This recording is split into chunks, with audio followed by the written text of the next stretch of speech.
जय हिंद दोस्तों, welcome to our YouTube channel अपना पीसीएस क्लासेस में। फ्रेंड्स, आज हम देखेंगे बिहार का इतिहास देखेंगे।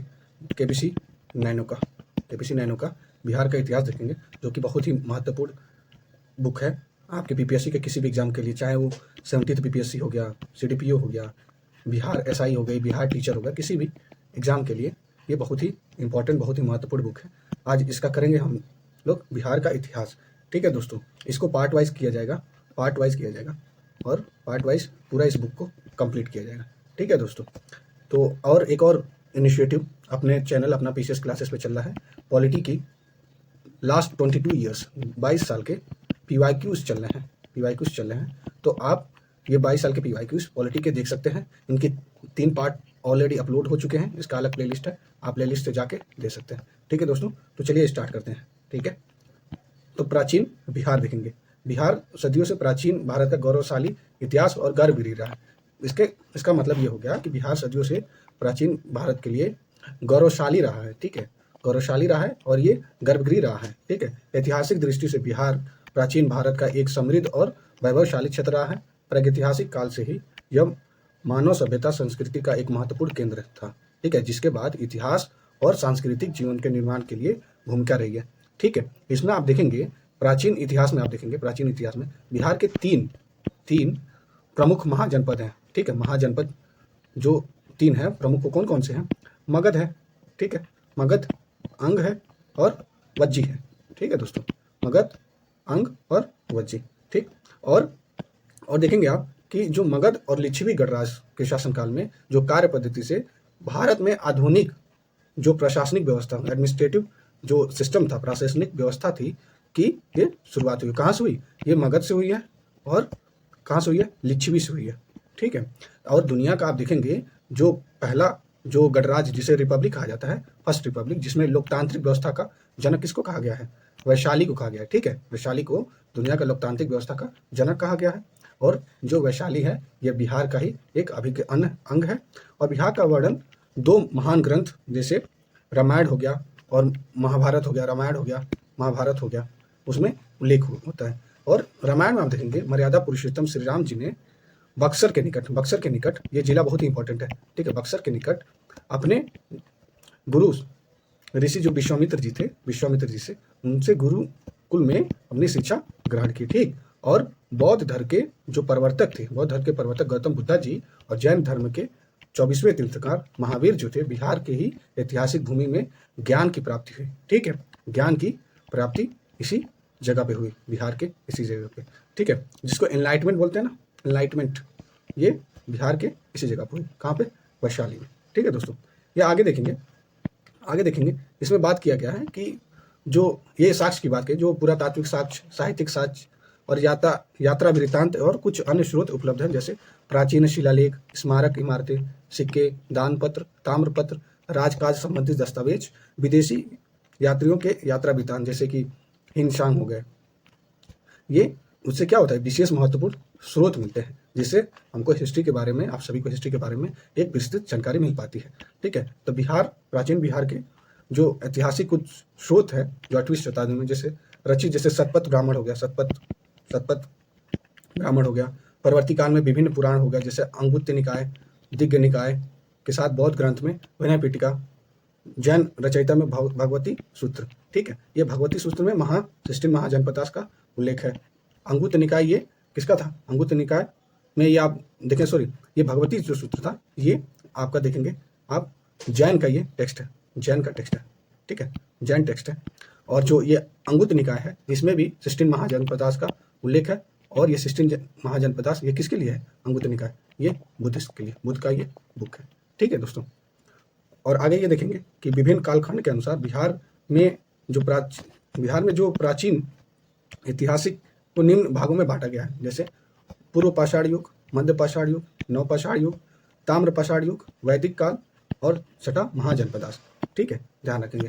ठीक है दोस्तों, नेक्स्ट आगे देखेंगे जो ये कालखंडों में बांटा गया है उसके बारे में थोड़ी जानकारी ले लेते हैं। जैसे पूर्व पाषाण युग में जो 1 लाख ईसा पूर्व था, वो आरंभिक प्रस्तर युग में अवशेष फाल, कुल्हाड़ी, चाकू, खुरपी, खजरप्पा यानी हजारीबाग से और एवं संजय घाटी एवं सोन नाला के संगम से सिंह भूमि में मिले साक्ष्य। ये सिंहभूम में साक्ष्य मिले हैं। ये साक्ष्य जेठियन गया से, मुंगेर और नालंदा जिले से भी उत्खनन से प्राप्त हुए हैं। ठीक है, मुंगेर और नालंदा जिले से। ठीक, मध्य पाषाण काल देखेंगे दोस्तों, ये 1 लाख ईसा पूर्व से 40,000 ईसा पूर्व के बीच में हुआ। इसके अवशेष बिहार के मुख्यतः मुंगेर जिले से प्राप्त हुए। कहाँ से? मुंगेर जिले से प्राप्त हुए। ठीक है दोस्तों, इसमें साक्ष्य के रूप में आप देखेंगे छोटे टुकड़े से बनी वस्तुएं, तेज धार और नोक वाले औजार, तेज धार और नोक वाले औजार की प्राप्ति कहाँ से हुई है? ये मुंगेर से हुई है। ठीक है, मुंगेर से हुई है। ठीक है दोस्तों, नवपाषाण काल में देखेंगे, नवपाषाण काल ये 2500 ईसा पूर्व से 1500 ईसा पूर्व के बीच में था, नवपाषाण काल।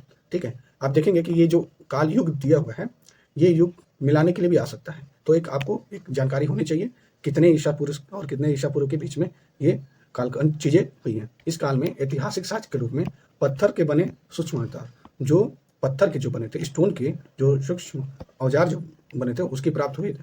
हड्डियों से बने सामान भी प्राप्त हुए, जो हड्डियों से बोन से बने सामान भी यहीं से प्राप्त हुए।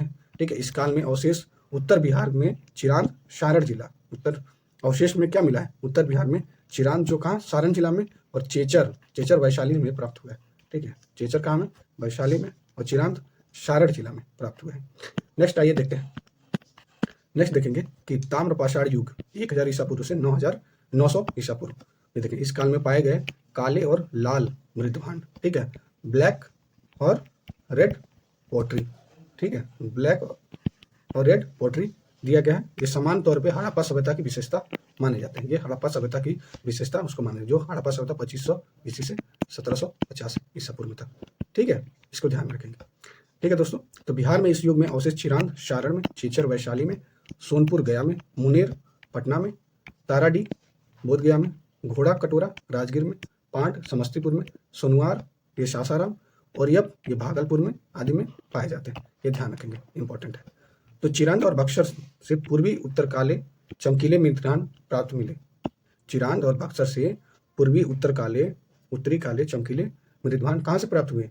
ये बक्सर और चिरांद। ठीक, बक्सर और चिरांद से प्राप्त हुए। इस युग में बिहार सांस्कृतिक रूप से विकसित हुआ और मानव ने गुफाओं से बाहर आकर कृषि कार्य और पशुपालन की शुरुआत की। ठीक है, कृषि कार्य और पशुपालन की शुरुआत की। कृषि कार्य ये आप देखेंगे, जो आर्य जो आए थे वो उनका मुख्य कार्य कृषि ही था और पशुपालन ही था। ठीक है दोस्तों, वैदिक काल में अगला देखेंगे, वैदिक काल में बिहार के बारे में जानते हैं। इसमें क्या है? भारत में आर्यों ने सर्वप्रथम सप्त सिंधु प्रदेश में बसना प्रारंभ किया। सप्त सिंधु प्रदेश में बसना आरंभ किया। सप्त सिंधु प्रदेश क्या हुआ? जहाँ पे सिंधु, सरस्वती, सतलज, ब्यास, रवि, झेलम और चेनाब की नदियां बहती हैं। ठीक है, बिहार में सर्वप्रथम, बिहार के संदर्भ में प्रथम जानकारी सतपथ ब्राह्मण मिलता है। ठीक है, किसमें मिलता है? सतपथ ब्राह्मण, वेरी वेरी इंपॉर्टेंट। पुराणों के अनुसार मगध का राजवंश बृहदत्त से प्रारंभ होता है। पुराणों के अनुसार मगध का राजवंश बृहदत्त वंश से प्रारंभ होता है। ऋग्वेद में मगध क्षेत्र को कीकट एवं इस क्षेत्र के निवास में रहने वाले लोग को वरात्य कहा जाता था। क्या कहा जाता था? वरात्य कहा जाता था, ध्यान रखिएगा। और कीकट, ऋग्वेद में कीकट के नाम से। वायु पुराण और पद्म पुराण में गया, राजगीर, पुनपुन आदि को पवित्र स्थान की श्रेणी में रखा गया। क्वेश्चन आ जाएगा, पवित्र स्थान की श्रेणी में वायु पुराण और पद्य पुराण में किसको रखा गया था? बताएंगे, गया को, राजगीर को और पुनपुन को। ठीक है, जबकि वरा पुराण में कीकट को एक अपवित्र प्रदेश बताया गया। जहाँ वरा पुराण है वहाँ कीकट को एक अपवित्र स्थान बताया गया।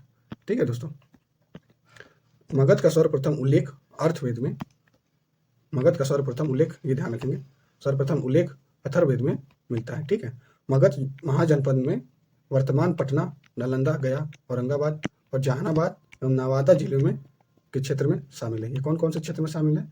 आप देखेंगे, पटना, नालंदा, गया, औरंगाबाद, जहानाबाद और नवादा क्षेत्र में। ठीक है दोस्तों, बिहार में वैदिक संस्कृति का प्रसार मुख्यतः उत्तर वैदिक काल में हुआ। कब हुआ? उत्तर वैदिक काल, यानी लेटर वैदिक पीरियड में। ठीक है, हुआ। इस काल में बिहार में आर्योकरण का प्रारंभ हुआ। किसका?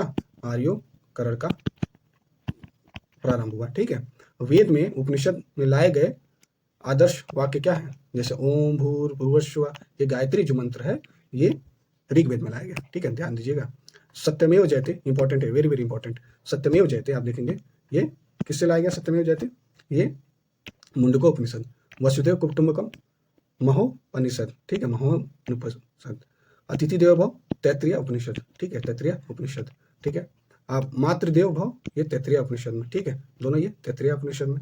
सर्वे भवन्ति सुखिनः ये बृहदारण्यक उपनिषद में। सर्वे भवन्ति सुखिनः सर्वे सन्तु निरामया सर्वे भद्राणि पश्यन्तु मा कश्चित् दुःखभाग् भवेत्।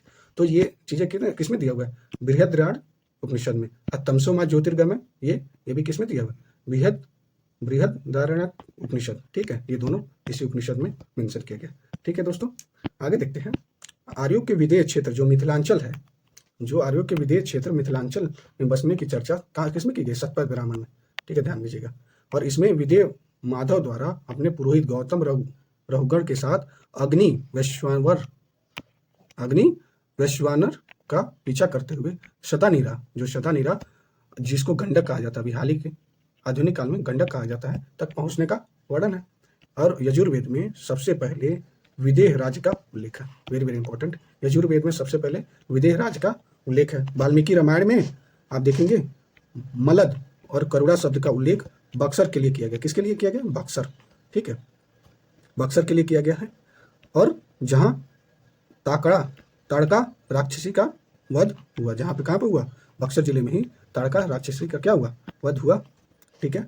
बिहार के आप देखेंगे बिहार के वैदिक साहित्य के बारे में जानेंगे, वैदिक साहित्य के बारे में। विश्व का सबसे प्राचीन माने जाने वाली कृति वेद संहिता है, जिसमें ऋग्वेद, यजुर्वेद, अथर्ववेद और सामवेद में बिहार का उल्लेख मिलता है। यानी बिहार का उल्लेख सभी मिलता है, ऋग्वेद, अथर्ववेद, यजुर्वेद, सामवेद में, ठीक है।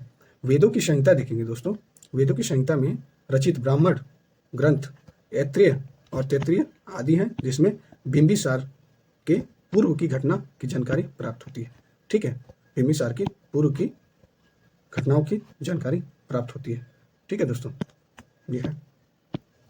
और आप देखेंगे कि जो ऐत्रेय ब्राह्मण था, ऐत्रेय ब्राह्मण में आप देखेंगे इसमें कहा गया है कि जो पुत्री को ही समस्त दुखों का कारण बताया गया है। किसमें, ऐत्रेय ब्राह्मण में, ठीक है दोस्तों। ऐत्रेय ब्राह्मण में समस्त स्त्री को समस्त दुखों का कारण बताया गया है। और ऐत्रेय ब्राह्मण में ही आप देखेंगे कि जो उत्तर वैदिक काल में आप देखेंगे कि जो क्षत्रियों की स्थिति थी ब्राह्मणों से श्रेष्ठ थी। जो क्षत्रिय थे उनकी स्थिति ब्राह्मणों से क्या थी, श्रेष्ठ थी। ये किसमें मिलता है, ये ऐत्रेय ब्राह्मण में ही मिलता है, ठीक है दोस्तों।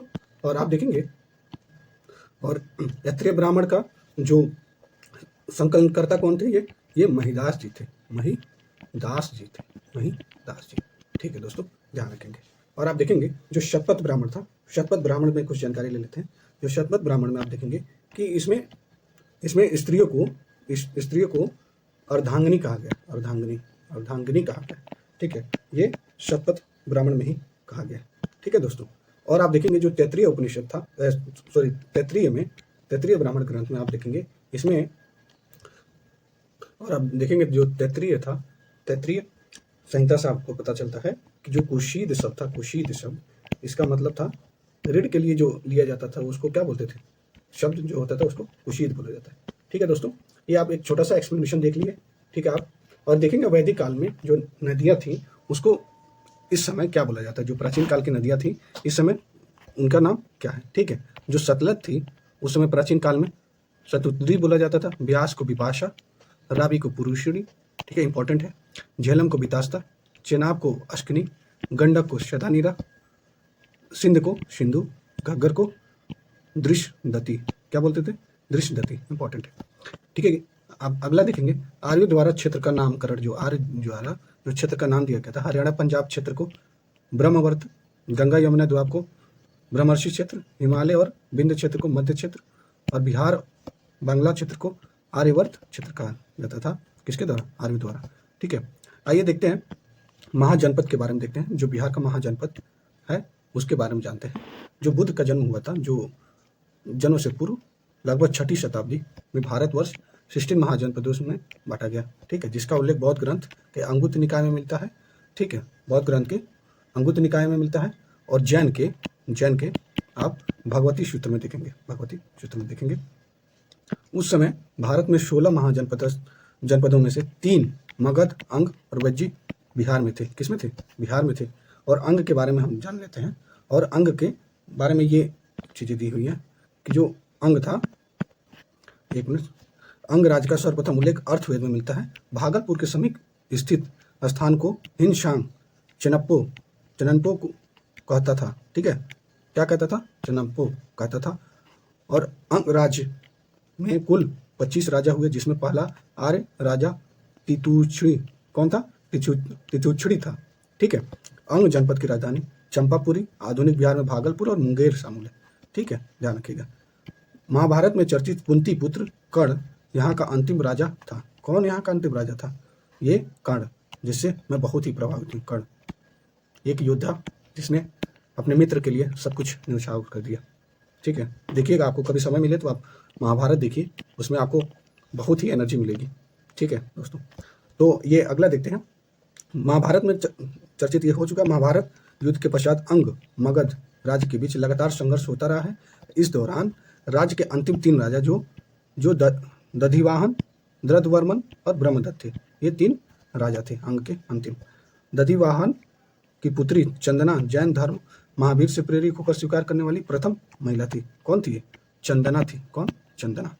ठीक, जो बौद्ध धर्म स्वीकार करने वाली प्रथम महिला थी। ठीक है। मगध के राजा बिंबिसार ने अंग राज्य की अंतिम राजा ब्रह्मदत्त के समय इस राज्य को मगध साम्राज्य में क्या कर लिया? मिला लिया। ठीक है, मगध साम्राज्य में मिला लिया। ठीक है दोस्तों, ये अगला देखेंगे कि आप देखेंगे कि जो अंग था उसमें एक जानकारी दे देते हैं आपको। अंग जो था उसकी जो कैपिटल थी वो क्या थी? चंपा थी। अंग का चंपा थी। और वज्जी का क्या है? वज्जी का कैपिटल बता देता हूँ आपको। वज्जी का मिथिला यानी वैशाली। ठीक है, ध्यान रखिएगा। अगला देखेंगे, बुद्धकालीन 10 प्रमुख गणराज्यों में वज्जी एक प्रतिष्ठित गणराज्य था। ठीक है, प्रतिष्ठित गणराज्य था। और वर्तमान तिरहुत प्रमंडल में शामिल वैशाली मुजफ्फरपुर तक फैली गंगा नदी के उत्तरी में स्थित लिच्छवी का गणराज्य था। किसका? लिच्छवी का गणराज्य था, जो 8 कुलों का एक संघ था। किसके? कितने कुलों का? 8 कुलों का एक संघ था, जिसमें विदेह, गात्रिक, लिच्छवी, कात्रिक और वज्जी महत्वपूर्ण थे। ठीक है दोस्तों, अगला देखेंगे। नेक्स्ट इसमें पॉइंट है, वज्जी संघ की राजधानी क्या थी? वैशाली थी, जो आप लोगों को मैं बता चुका। ठीक है, वैशाली थी। और वज्जी संघ का लिच्छवी गणराज्य इतिहास में ज्ञात प्रथम गणराज्य था। क्या था? प्रथम गणराज्य था, फर्स्ट रिपब्लिक। ठीक है, वज्जी संघ का सबसे प्रबल सदस्य लिच्छवी राजा के थे, जिसके शासक क्या थे? छत्री थे। ध्यान रखें। कौटिल्य ने लिच्छवी राज्य का उल्लेख राज शब्द जीवी संघ के रूप में किया। ठीक है, किसका? लिच्छवी का। किसने? कौटिल्य ने। इसमें सात्विक और ज्ञात्रिक एक अन्य सदस्य था। ठीक है, एक अन्य सदस्य था जिसका प्रमुख सिद्धार्थ था। कौन था? सिद्धार्थ था। अज्ञात्रिकों के प्रमुख स्थान कुंडग्राम, और जो वैशाली में सिद्धार्थ के पुत्र महावीर का जन्म 540 ईसा पूर्व में हुआ। ठीक है, 540 ईसा पूर्व में हुआ। ठीक है, किसका? महावीर का जन्म। ये किसके पुत्र थे? सिद्धार्थ के। और कहाँ पे? वैशाली में। महावीर की माता त्रिशला लिच्छवी की राज्य के प्रमुख चेतक की बहन थी। किसकी बहन थी? ये चेतक की बहन थी। ठीक है दोस्तों, वज्जी संघ का संविधान एवं प्रशासन संघात्मक कुलीन तंत्र की तरह था। किसकी तरह था? कुलीन तंत्र की तरह था, यानी हेरिडेटरी था। ठीक है, एक के डेथ के बाद दूसरा कोई राजा बनेगा। ठीक है, वज्जी राजाओं की सभा संस्था कहलाती थी, और संस्था में सभी राजाओं के अधिकार समान थे। क्या थे? समान थे, ध्यान रखिएगा। लेकिन बुजुर्गों को अधिक सम्मान प्राप्त था। ठीक है दोस्तों, वज्जी संघ के अंतर्गत वैशाली का नगर वधु के पद पर प्रसिद्ध नर्तकी अमरपाली की नियुक्ति की गई। किसकी नियुक्ति की गई? अमरपाली की। वो क्या थी? प्रसिद्ध नर्तकी की, डांस करने वाली थी। ठीक है, जिसका संबंध मगध नरेश बिंबिसार के था। जिसका संबंध मगध के राजा नरेश बिंबिसार से था। ठीक है दोस्तों, आइए अब देखते हैं जो 16 महाजनपदास थे उसके बारे में जान लेते हैं। जो 16 महाजनपदास थे, उसकी राजधानी और उसका विस्तार। ठीक है दोस्तों, तो इसका अंग का क्या हो जाएगा? अंग का आप देखेंगे, राजधानी क्या थी? चंपा। और इसका विस्तार भागलपुर में, बिहार के भागलपुर, मुंगेर के वर्तमान प्रमंडल तथा झारखंड के साहिबगंज और एवं गोड्डा जिले में के कुछ हिस्सों में ये क्या हुआ है, इसका विस्तार हुआ है। ठीक है दोस्तों। और मगध का देखेंगे, मगध का क्या होगा, राजगिरी होगा जो वर्तमान पटना और गया के प्रमंडलों में प्रमंडल वाले जिले में स्थित है। वज्जी क्या होगी, वैशाली। 8 कबीलाई गणराज्य का संघ बिहार में गंगा नदी के उत्तर में क्या है, स्थित है। बिहार में गंगा नदी के किसमें, उत्तर में क्या स्थित है। मल, कुशीनगर और पावा, यह भी एक गणराज्य संघ था जिसमें आधुनिक पूर्वी उत्तर प्रदेश के देवरिया, बस्ती, गोरखपुर और सिद्धार्थनगर के जिले आते थे। ठीक है दोस्तों, सिद्धार्थनगर के जिले आते थे। और अगला देखेंगे आप, काशी के बारे में देख लेते हैं। काशी जो वाराणसी में वर्तमान बनारस का इलाका है। कौशल, श्रावस्ती, वर्तमान फैजाबाद, गोंडा, बहराइच आदि जिले इसमें शामिल है। ठीक है। वत्स का देखेंगे, वत्स का देखेंगे, वत्स का क्या होगा दोस्तों, वत्स का होगा आपका कौशाम्बी, वर्तमान में इलाहाबाद, मिर्जापुर आदि जिले के इलाके इसके अंतर्गत आते हैं। छेदी देखेंगे, छेदी का शक्तिमती होता है जो आधुनिक बुंदेलखंड का क्षेत्र है। किसका, बुंदेलखंड का। कुरु का इंद्रप्रस्थ, यमुना नदी के पश्चिम में पड़ने वाले इलाके हरियाणा और दिल्ली में स्थित है। पंचाल, अहिछत्र, पश्चिमी उत्तर प्रदेश से यमुना नदी के पूर्वी इलाके में स्थित है। सूरसेन देखेंगे, मथुरा जो आज ब्रज मंडल में के क्षेत्र में शामिल है। मत्स्य देखेंगे, ये विराटनगर, इसमें राजस्थान के अलवर, भरतपुर, जयपुर के इलाके शामिल है। ठीक है दोस्तों। और नेक्स्ट देखेंगे 30 नंबर जो अवंती है, अवंती के बारे में जान, ये उज्जैन होगा जो आधुनिक मालवा जो राजस्थान मध्य प्रदेश का क्षेत्र है। ठीक है। उज्जैनी और महाश्मती, ठीक है, उज्जैनी और महेशमती। ठीक। अस्मक देखेंगे, ये पाटन और पोतना, ये महाराष्ट्र, नर्मदा, गोदावरी नदियों के बीच में है। ठीक है। गंधार, तक्षशिला और पुष्प कलौती इसके अंतर्गत पाकिस्तान के पश्चिमी इलाके और पूर्वी अफगानिस्तान के इलाके आते हैं। ठीक है। कंबोज का राजपुर हाटक, इसकी पहचान आधुनिक पाकिस्तान के हजारा जिले के तौर पर की गई है। पाकिस्तान के हजारा जिले के रूप में की गई है। ठीक है। वैशाली आ जाते हैं। वैशाली का जो लिच्छवी गणराज्य है उसके बारे में जानकारी ले लेते हैं। इसमें क्या दिया हुआ है आपका केबीसी नैनो में, इसमें दिया हुआ है कि बिहार में स्थित प्राचीन गणराज्य में बुद्धकालीन समय में लिच्छवी गणराज्य सबसे बड़ा तथा शक्तिशाली राज्य था। ठीक है। और दुनिया का पहला गणराज्य वैशाली में लिच्छवी के द्वारा स्थापित किया गया। किसके द्वारा, लिच्छवी के द्वारा। इस गणराज्य की स्थापना सूर्यवंशी राजा इक्ष्वाकु के पुत्र विशाल ने की। किसने की, विशाल ने की। ठीक है। किसकी स्थापना, वैशाली की, जो कालांतर में वैशाली के नाम से विख्यात है। ठीक है। जो सदियों से वैशाली के नाम से विख्यात है। लिच्छवी में महात्मा बुद्ध के निर्माण हेतु महावन में प्रसिद्ध कतारगारशाला का निर्माण कराया। ठीक है, ध्यान रखिएगा, ये किसका निर्माण कराया, कतारगारशाला का निर्माण कराया। ठीक है। वज्जी संघ के प्रधान राजा कौन, चेतक की पुत्री छेलेना का विवाह मगध के नरेश बिंबिसार से हुआ। ठीक है, किससे हुआ, बिंबिसार से हुआ। ठीक है दोस्तों, ये बिंबिसार के बारे में थोड़ी जानकारी दे देता हूँ मैं आप लोग को। इसमें दिया हुआ है कि बिंबिसार जो तब 546 से 494 ईसा पूर्व थे, ये हर्यंका डायनास्टी के थे। ठीक है, हर्यंका डायनास्टी के थे। और इन्होंने जो आप देखेंगे कि ये इनका जो बहन थी, ठीक है, इनकी शादी जो हुई थी कोशला देवी से हुई थी। कोशला देवी से 3 शादियाँ हुई थी, कोशला देवी से हुई थी, छेलेना से हुई थी और तीसरा खेमा से हुई थी। ठीक है। और ये किसके कंटेम्पररी थे, ये आप देखेंगे यहाँ तक कंटेम्पररी किसके थे, ये बिंबिसार के कंटेम्पररी थे। ठीक है। अगला देखेंगे, इसमें आप देखेंगे कि वज्जी संघ के प्रधान, ये मैंने बता चुका। ईसा पूर्व 7वीं सदी में वैशाली के लिच्छवी राजतंत्र से गणराज्य में परिवर्तित हो गया, राजतंत्र से गणराज्य में। ठीक है। वैशाली राजवंश का प्रथम शासक नमनेदिष्ट था। कौन था, नमनेदिष्ट था, जबकि अंतिम राजा सूति और प्रमाती था। इस राज्य में कितने राजा थे, 24 राजा थे। आप इंपॉर्टेंट मार्क कर लीजिए। ठीक। आप देखेंगे अमरपाली के बारे में जो जानते हैं, अमरपाली एक डांसर थी और इसके बारे में जान लेते हैं। यह वैशाली लिच्छवी के राज नृत्यांगना एवं परम रूपवती कला प्रवीण गणिका थी।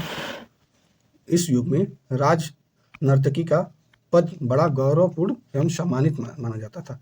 राज नर्तकी का जो पद होता था बड़ा और गौरवपूर्ण और सम्मानित माना जाता था। अमरपाली अम्बपाली के सौंदर्य पर मोहित होकर बिंबिसार ने इसे लिच्छवी से जीतकर राजगिरी में मिला लिया। किसे लिच्छवी से जीतकर राजगृह में मिला लिया। ठीक है दोस्तों।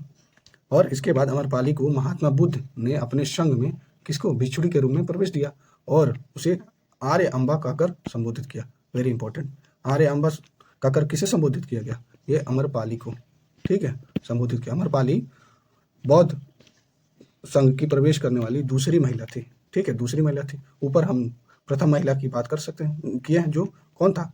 ये प्रजापति गौतमी थी, जो प्रथम महिला बुद्ध की संघ में प्रवेश होने वाली, जो प्रजापति गौतमी, इन्होंने ही जो गौतम बुद्ध की पूरी देख रेख की थी। ठीक है, अगला देखेंगे जीवक के बारे में जान लेते हैं दोस्तों। जीवक के बारे में हम देखेंगे। जीवक मगध नरेश बिंबिसार का प्रसिद्ध राजवैद्य जीवक था। जीवक बुद्ध का अनुयायी था।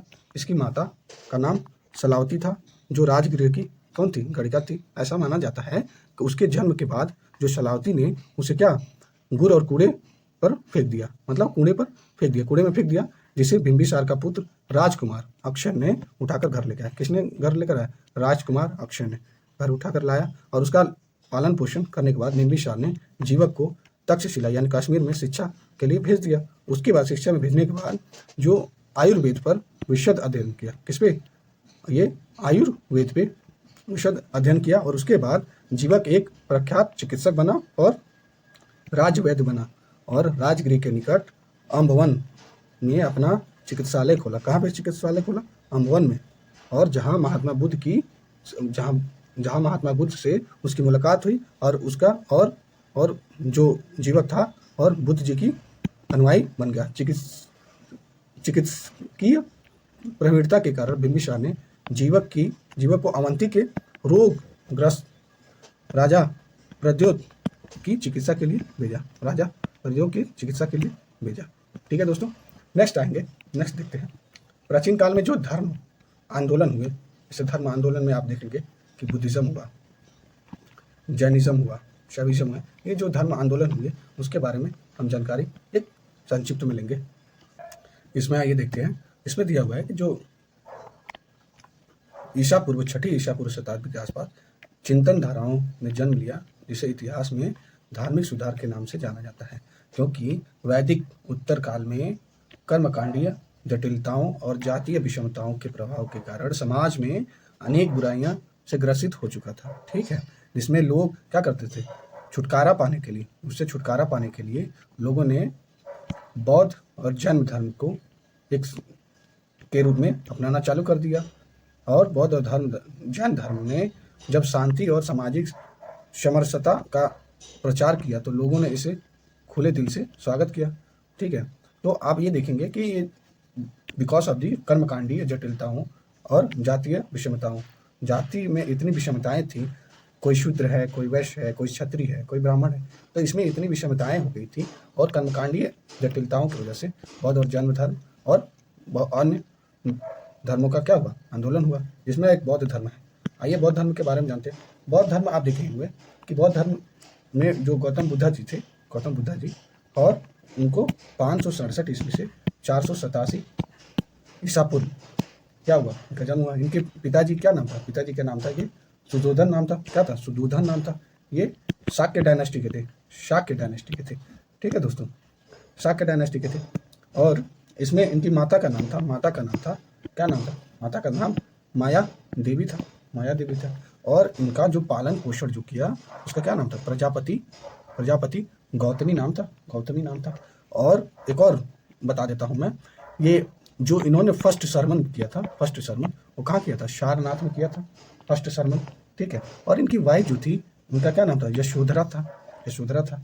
ठीक है, इनकी वाइफ का नाम। ठीक है, और दूसरी ये बात है कि इसमें आप देखेंगे कि जो बुद्धिज्म का मेन क्रक्स है, बौद्ध धर्म का मेन क्रक्स है, उसमें ये कहा गया कि गॉड सोल और कर्म, ठीक है, कर्म को नहीं माना गया। ठीक है, भगवान को और आत्मा को और कर्म को नहीं माना गया। ठीक है, उसमें केवल बौद्ध धर्म केवल इस पे जोर दिया गया, जो प्रैक्टिकल जो प्रॉब्लम है उसको सॉल्व करने का प्रावधान दिया जाएगा, ज़्यादा इसको इम्पोर्टेंस दिया गया। ठीक है, और इसमें एक और चीज़ है कि बौद्ध धर्म में बुद्धिस्ट जो थे they did not attack on the caste system, यानी कास्ट सिस्टम पे उनका क्या था, अटैक नहीं था। ये धार्मिक से ज़्यादा क्या करते थे, सामाजिक बदलाव में ज़्यादा ध्यान देते थे, सामाजिक बदलाव में ज़्यादा ध्यान देते थे। ठीक है दोस्तों, आइए अब इसका एक्सप्लेनेशन देख लेते हैं। एक संक्षिप्त में आपको जानकारी मिल गई। तो इसमें दिया हुआ है कि बौद्ध धर्म के संस्थापक गौतम बुद्ध क्षत्रिय कुल के थे। ब्राह्मणों के रूढ़िवादी धर्म के विरुद्ध आर्थिक और सामाजिक रूप से घिरे हुए नीचे दोनों वर्गों ने अपना भरपूर सहयोग देकर समानता और पर आधारित सुधारवादी विचारधारा को जन्म दिया। ठीक है, सुधारवादी विचारधारा को जन्म दिया। इस प्रकार बौद्ध धर्म ब्राह्मण धर्म के खिलाफ एक सुधारात्मक क्या था, आंदोलन था। मानवीय सरोकार वाले बौद्ध धर्म का शांति और अहिंसा मूल धर्म था। शांति और अहिंसा, ठीक है, मूल धर्म था। इसमें वैश्य, शूद्र और स्त्रियों को समाज में स्तर उठाने में मदद की। समाज में जो स्तर गिरा हुआ था वैश्य और शूद्र और स्त्रियों का, उसको उठाने में बौद्ध धर्म का बहुत ही इंपॉर्टेंट रोल रहा है। ठीक है दोस्तों, आप देखेंगे कि बौद्ध धर्म के जो प्रवर्तक थे भगवान बुद्ध जी, ठीक है, उनका जन्म कहाँ हुआ था, कपिलवस्तु लुम्बिनी में, जो कि अब नेपाल में है। 553 ईसा पूर्व में शाक्य क्षत्रिय कुल में हुआ था। इनके पिता शुद्धोधन आपको बताया दिया, माता महामाया थी। अब जन्म के कुछ दिन बाद ही माता का देहांत हो गया, तो इनका पालन पोषण किसने किया, प्रजापति गौतमी। और यही प्रजापति गौतमी है जिन्होंने फर्स्ट वुमन रही हैं, पहली महिला रही हैं जिन्होंने संघ में, ठीक है, अपनी स्थान ग्रहण किया। ठीक है, फर्स्ट वुमन। तो इसमें आप देखेंगे महात्मा बुद्ध की पत्नी का नाम यशोधरा और पुत्र का नाम राहुल था। और सिद्धार्थ जब कपिलवस्तु की सैर करने के लिए निकले तो उन्होंने 4 दृश्यों को देखकर विचलित हो गए। ठीक है, 4 दृश्य देखकर उन्होंने विचलित हो गए। और उनका क्रम ये है, इस प्रकार है, बूढ़ा आदमी को देखे, बीमार व्यक्ति को देखे, शव यात्रा देखे और सन्यासी को देखे। ठीक है, तो उसके बाद उनके मन में एक सवाल उठा कि जीवन का असली मतलब, रियल मीनिंग क्या है। ठीक है, तो गौतम बुद्ध का प्रिय घोड़ा जो कंटक था और उसके प्रिय सारथी छन था। छन कौन था, सारथी। ठीक है, सांसारिक सुखों से मोह भंग होने के बाद 29 वर्ष की अवस्था में महाभिनिष्क्रामक गृह त्याग किया। ठीक है, महाभिनिष्क्रमण गृह त्याग किया। गृह त्याग के बाद सर्वप्रथम वैशाली के नजदीक सांख्य दर्शन के आचार्य तथा अपनी साधना शक्ति के लिए विख्यात अलार कलाम के आश्रम में गए। अलार कलाम के आश्रम में गए और अलार कलाम की बुद्ध की प्रथम गुरु थे। बुद्ध के प्रथम गुरु कौन थे, अलार कलाम थे। ठीक है, उसके बाद राजगृह में शूद्रक रामपुत्र से मिले। ठीक है, और वहां से ज्ञान की खोज में उरुवेला यानी बोध गया गया। ठीक है, उरुवेला बोध गया गया दोस्तों। ठीक है, बोध गया में आप देखेंगे कि जो निरंजना नदी थी, वेरी वेरी इंपॉर्टेंट, निरंजना नदी थी, उसके किनारे उरुवेला वन में एक पीपल वृक्ष था जिसको महाबोधि बोलते हैं, महाबोधि पीपल वृक्ष था। उसके नीचे 6 वर्ष की कठिन तपस्या की। उसके बाद 35 ईयर्स में उनका क्या हुआ, आयु में वैशाख पूर्णिमा के समय सिद्धार्थ को ज्ञान प्राप्ति हुआ, यानी इनलाइटमेंट हुआ। ठीक है, इनलाइटमेंट हुआ at the age of 35 years. Okay friends, so आप इसमें देखेंगे इसके कुछ और भी फैक्ट्स दिए हैं। बौद्ध धर्म के जो प्रतीक थे उसके बारे में जान जाते हैं। जो घटना थी और उसके प्रतीक थे, जन्म का कमल और सांड से प्रतीक है, गृह त्याग को घोड़ा से, ज्ञान पीपल बोधि वृक्ष से, निर्वाण पद चिन्ह से और मृत्यु स्तूप से। ठीक है, ध्यान में रखेंगे। ठीक है दोस्तों, नेक्स्ट देखते हैं। नेक्स्ट इसमें क्या दिया हुआ है। नेक्स्ट ऐसा माना जाता है कि जो वैशाख पूर्णिमा थी के दिन जो सुजाता नामक जो स्त्री के द्वार में भेंट दिए गए खीर खाने के उपरांत सिद्धार्थ गौतम को ज्ञान की प्राप्ति हुई और वे तथागत बुद्ध बन गए। उसके बाद क्या बन गए, बुद्ध बन गए। और किसने ये खीर दिया, ये सुजाता नाम की स्त्री के द्वारा दिया गया था। ज्ञान साधना वाले पीपल वृक्ष को बोधि वृक्ष और उसके स्थान पर बोध गया कहा गया। क्या कहा गया, बोध गया। ज्ञान प्राप्ति के बाद इन्हें क्या किया गया, बुद्ध के रूप में जानने लगा गया। ठीक है, अज्ञान की जो साधना में जो बुद्ध थे उनकी विपश्यना यानी मुद्रा को अपनाया। ठीक है, विपश्यना मुद्रा को अपनाया। ज्ञान प्राप्ति के बाद बुद्ध ने ऋषि पतन सारनाथ में अपना पहला उपदेश दिया। ठीक है, जिसे क्या कहा गया धर्म चक्र परिवर्तन कहा गया। ठीक है, धर्म चक्र परिवर्तन कहा गया। बुद्ध के सारनाथ में सबसे पहले 5 शिष्य कौन कौन थे, आनंद, उपाली, श्रेयपुत्र, मोगल्लान और अश्वजीत को दीक्षित किया। ठीक है, ये 5 बुद्ध के सारनाथ में सबसे पहले 5 शिष्य थे। ठीक है, ये देखेंगे। और ज्ञान प्राप्ति के बाद 40 वर्ष तक मगध, वैशाली, सारनाथ आदि क्षेत्रों में बौद्ध धर्म के प्रचार किया।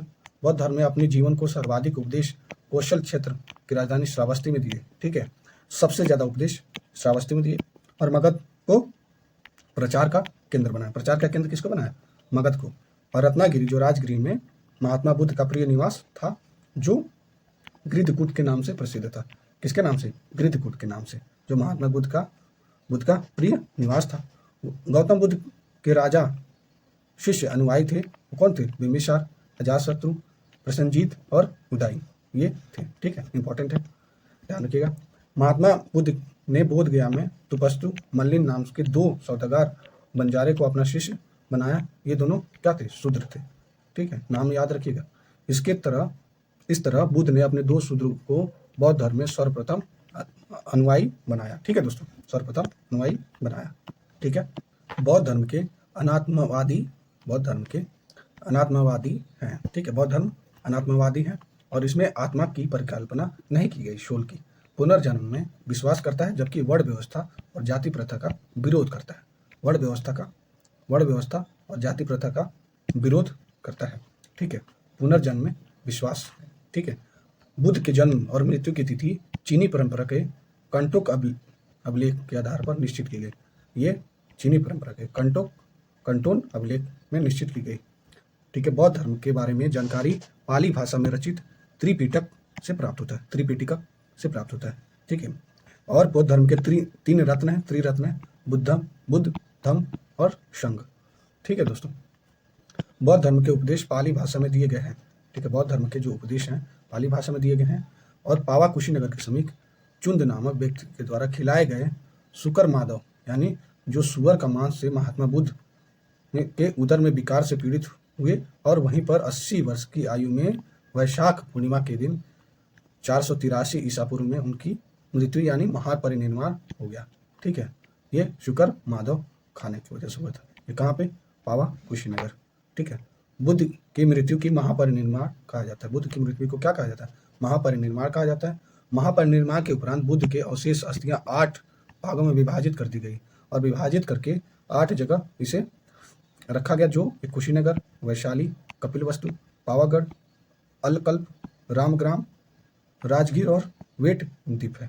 ठीक है, और ये देख लेते हैं बुद्धकालीन जो गटराज था उसके बारे में जान लेते हैं। जो कपिलवस्तु था शाक्य के लिए, सुमसुमार पर्वत, भग, केशपुत्र, कालाम, रामग्राम, कोलीय, कुशिनारा, मल, पावा, मल। अब अगला देखेंगे पिपलीवन, ये मोरीय, अलकल्प ये बुली, वैशाली का लिच्छवी, मिथिला का विदेह है। ठीक है दोस्तों, और इसके ऊपर आप देखेंगे कि बुद्ध के संबंधी महत्वपूर्ण जो घटनाएं हैं उनके क्या क्या प्रतीक हैं उसके बारे में जानना है। ठीक है दोस्तों, तो प्रतीक के बारे में जानते हैं। जो हाथी है माता के गर्भ में आना, कमल बुद्ध का जन्म, घोड़ा गृह त्याग, बोधि वृक्ष ज्ञान की प्राप्ति, धर्मचक्र प्रथम उपदेश, भूमि स्पर्श इंद्रियों पर विजय, एक करवट सोना महापरिनिर्वाण। आप जाएंगे जब कुशीनगर कभी समय मिलेगा तो जाइएगा। कुशीनगर में आप देखेंगे कि जो एक करवट में महात्मा बुद्ध की जो मूर्ति है लेटी हुई है उसी को क्या बोलते हैं? महापरिनिर्वाण बोलते हैं। ठीक है दोस्तों, अगला देखेंगे महात्मा बुद्ध के सर्वप्रथम निम्नलिखित 4 श्रेष्ठ आर्य सत्य बताए, जो क्या है? आप देखेंगे कि विश्व दुखों से परिपूर्ण है, यानी दुख, अभिलाषाएं दुख का कारण है, दुख समुदाय, अभिलाषाओं को विजित कर सभी दुखों से छुटकारा हो सकता है, दुख निरोध, और दुख निवारण के मार्ग क्या है? दुख निरोधगामी प्रतिपदा। ठीक है, इसका मतलब ये होगा desire is the root cause of sorrow. ये बुद्धिज्म का मेन प्रिंसिपल है। ठीक है, भगवान बुद्ध के अनुसार अष्टांगिक मार्ग द्वारा दुख से मुक्त किया जाना संभव है। संसार में दुख ही दुख है और दुख को निदान करने के लिए अष्टांगिक मार्ग को अपनाना चाहिए।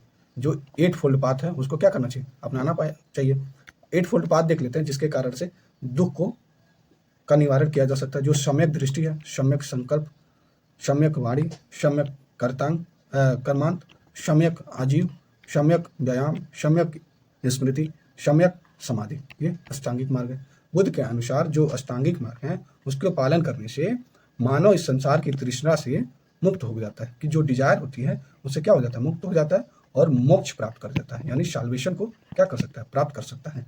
बुद्ध के जो मध्यम मार्गी था, जो बुद्ध का जो सिद्धांत था वो क्या था? मध्यम मार्गी था। उनका मानना था कि जो बीड़ा के जो तार हो वो इतना ढीला मत रखो कि कोई सुर ही ना निकले और ना ही इतना भी मत कसो कि उसे वो टूट जाए। ये क्या था? बुद्ध का सिद्धांत था। ठीक है, ये मध्यम मार्गी, मिडिल पाथ जो कहते हैं ना, मिडिल पाथ, ठीक है, उसकी बात कर रहा था। ठीक है, आप देखेंगे अगला बुद्ध और बौद्ध साहित्य के बारे में देखेंगे दोस्तों। बुद्ध और बौद्ध साहित्य के बारे में, बौद्ध ग्रंथ त्रिपिटक, विनय पिटका, सूत्र पिटका, अभिधम पिटका। ठीक है, सूत्र पिटका जो सबसे बड़ा और बहुत ही इंपॉर्टेंट है। ठीक है, अनेक ऐतिहासिक सामग्री उपलब्ध होती है। ठीक है, निकाय जातक में बौद्ध धर्म के सिद्धांत तथा कहानियों का संग्रह है। जातक में बुद्ध की पूर्व जन्म की कहानियां हैं। जातक में पूर्व जन्म की कहानियां गौतम बुद्ध की। दीपवंश महावंश नामक पाली ग्रंथों से मौर्यकालीन इतिहास के विषय में जानकारी प्राप्त होती है। नागसेन द्वारा रचित मिलिंद पन्हून से हिंद यमन मिनेंडर के विषय में जानकारी मिलती है। और हीनयान का प्रमुख ग्रंथ क्या था? कथावस्तु था। कथावस्तु से महात्मा बुद्ध के जीवन के चरित्र और अनेक कथानकों का वर्णन मिलता है। ये हिंशान का प्रमुख ग्रंथ कथावस्तु से। ठीक है, कथावस्तु से। दिव्य वादन से अशोक उत्तराधिकारी से लेकर पुष्यमित्र शुंग तक के अनेक पुष्यमित्र शुंग के शासक के विषय में जानकारी मिलती है। जो पुष्यमित्र शुंग था, जो शुंगा डायनेस्टी था ना, शुंगा डायनेस्टी का उसका एक ये राजा था जिसने बहुत सारे लाखों मोनेस्ट्री क्या किया था? ये डिस्ट्रॉय किया था बुद्धिस्ट का।